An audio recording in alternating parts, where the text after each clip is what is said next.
Hi, welcome to the Moonshine Moonshot podcast. We're all about how to make the impossible possible in the view to make humanity move forwards. I'm your host, Sue Collins.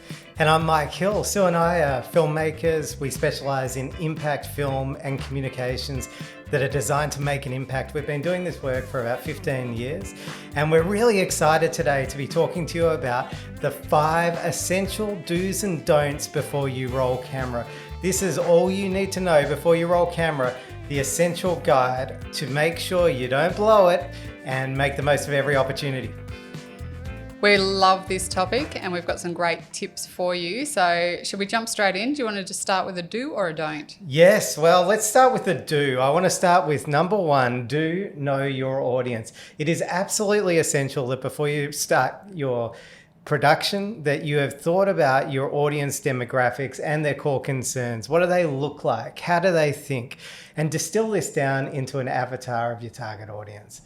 And if you're not familiar with what an avatar is, it's basically when you have a look at exactly who your ideal customer is. So you ideal customer audience, whoever it is you're trying to talk to, and you really think about what are the attributes of that person. So Mike actually wrote a really nice little example on here. So my audience avatar is embodied by Mia. She's a 35-year-old mother of young children with dreams of uncoupling herself from the corporate world and starting her own successful enterprise. Now, the reason that's so helpful is because you now know exactly who you're trying to talk to. And if you're just talking to that one person, your message is going to be really clear. Specific. And the better, the more specific, the better it's going to work, I say, in terms of just knowing who you're communicating to, how you're going to communicate to them. And of course, that's going to spill right across your target audience, but it's always great to have one person in mind. So why don't you hit us with a don't? All right. The essential don't before you roll camera. The number 1 don't just wing it. Okay, so at times under preparation is a gift and you can ad lib. However, on camera, not always the best result. So just scan all those credits at the end of the movies and you're going to see why it's so important that people are not winging it, because it takes that many people to make a feature film. And when you're making your own small production, you want to be really clear on what you're doing so that you're not wasting time and wasting everybody else's time. And you want to get the result that you need. So this, and as you've said quite succinctly here, it's going to save you a lot of time and money. Yeah. So I'm just going to wave this at everyone who's watching us on YouTube. And for those of you who are listening to the audio podcast, what I'm waving here is a infographic one sheet that's actually available to download from www.moonshine.agency. In case you're after this, it's a great guide, free to download at our website. So the next do I want to focus on out of the 5 essential do's before you roll camera is do consider worldview. Worldview is so often overlooked, and it really comes down to what your audience's expectations and assumptions are, what they're bringing with them to the communication that you're making. So considering worldview will really help you to anticipate barriers you may need to overcome or shared beliefs that you can tap into. So going back to that avatar that you talked about before, Mia, we can suggest that maybe Mia may be fearful of the statistic that 60% of all small businesses fail in the first 3 years. So if we've got a sense that that's a fear, then we can look at overcoming that fear in our communication. But we may be confident that she's inspired by stories of other successful female entrepreneurs in the public eye. And we're also confident that she's willing to take a risk to liberate herself from the corporate world, because growing automation in her industry is really putting jobs at risk. So we've got some fears there, and also we've got some aspirations, both things we can tap into by considering worldview. Yeah, and again, the reason that you're able to come to that worldview is because you've thought long and hard about who your audience is and what their fears are, and it all relates. So getting those 2 points right, and you're well on the track to creating a great piece of content. Oh, well, why don't you give us a don't? All right, don't let your non-acting talent over-prepare. So here's the catch. You want everything to be over-prepared except for your talent. And when we say talent, we're talking about the person who's going to be in front of the camera, whether they're a paid actor or if they're just the owner of a business or it's yourself.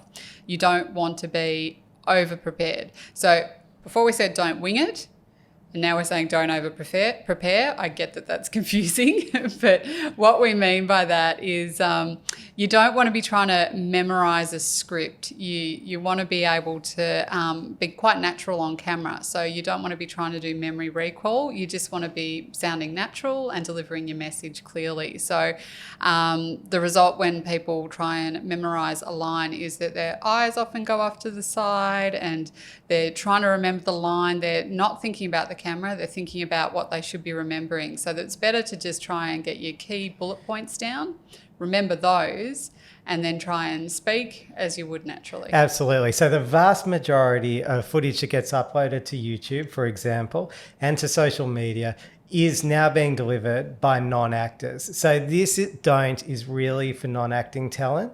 If you've got great actors, they are the masters at memorizing and they should be prepared and know their scripts. But we're talking about for everyone else, don't over prepare, because there's nothing worse than that wooden performance that comes from just trying to, recite a memorized script. So don't do that. Moving on. Yeah, give us another do. Okay. The next essential do before you roll camera is do craft your key message. So it's absolutely essential that you fashion your key message to best meet your audience where they are. That's why you need to know who your audience is and you need to know what their worldview is. And you want to meet them where they are, not where you want them to be. So you've got to be honest and say, where are they? Because I've got to meet them there. It's not what we want. It's what they need to hear from us. It's where they are. So meeting them where they are. Zero in on a core concern that will resonate with your audience, overcome any barriers, and all of that's going to relate back to their worldview. And then make an ask that's in their comfort zone that carries the promise of the reward that you are offering. So if we go back to Mia, our avatar, a key message for Mia might be something like this. The first step is knowing what you don't know. The future starts now. So she knows what she doesn't know, but she's ready to make a decision that's going to propel her into the future. So we're thinking about audience, worldview, and now we're crafting the key message. 3 essential steps. All right, and I'll move on to the next don't. Don't write your scripts first, speak them. This is a really simple one to do, guys. So really, the way we speak and the way we write are very, very different. So don't sit down and try and craft a beautiful piece of dialogue that when you actually go to read it sounds nothing like the way you speak, because if it's for the camera, you want to be sounding really natural. So a good tip for this is to actually record yourself saying what you want to be saying and then get it transcribed and then work from that. Avoid those long words, avoid those poetic turns of phrase that look so great on the page, but are really hard to deliver on camera. So you want to get it down to really simple language that cuts through, straight to your message. Great tip, that one. So moving on now to the next do. 4 out of 5 essential do's before you roll camera. Do cast your messenger well.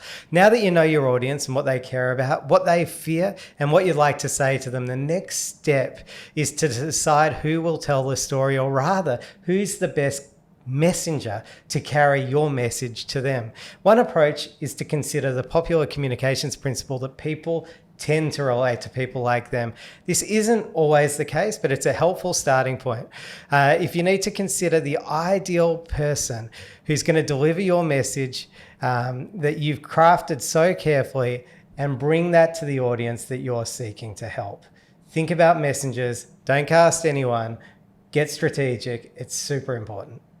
Sure is. And I'm going to go with the next don't. Don't ask visitors to the shoot. Okay, this kind of makes sense when you think about it. When you're performing in front of the camera, you really don't want 100 people standing around behind you or in front of the camera making you nervous, making your attention go elsewhere.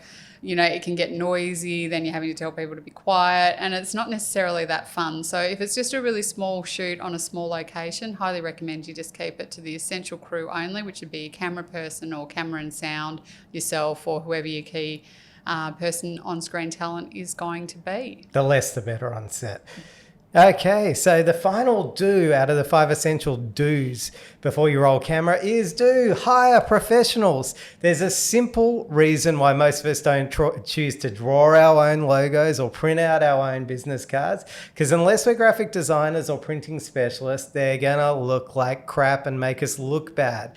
And according to experts like Seth Godin, your stories are your greatest assets and the best way to differentiate yourself from everyone else. So, hire a professional. They're going to help you and they're going to unleash this potential of your story and make you look as good as you can be. So unless you have access to qualified filmmakers and marketers, consider hiring them first to bring your communications to life, and then second, to ensure that they reach the audience you're after and make an impact. Good point. And then the final point is, I think, probably one of the best ones. Don't worry. Now that you've checked off the do's and don'ts, there's no need to worry. If you can do all of the things we've suggested, you're going to have a fantastic shoot and you're going to do really well. So just trust your film crew to deliver a really good result based on the plan that you've given them, and just actually have fun. Filming's actually pretty fun. Absolutely. Have fun, guys. And now just a reminder that if you do want to print out of the 5 essential do's and don'ts before you roll camera guide, it is free at www.moonshine.agency. And we're thrilled that you joined us today. Thanks so much for joining us on the Moonshine Moonshot podcast. Thanks, everyone. And if you can do us a favor, if you found this podcast to be useful and you'd like to hear more of them, please do leave us a review or a comment, because it really does help us to make more content and know what you're into. Adios. See you next time.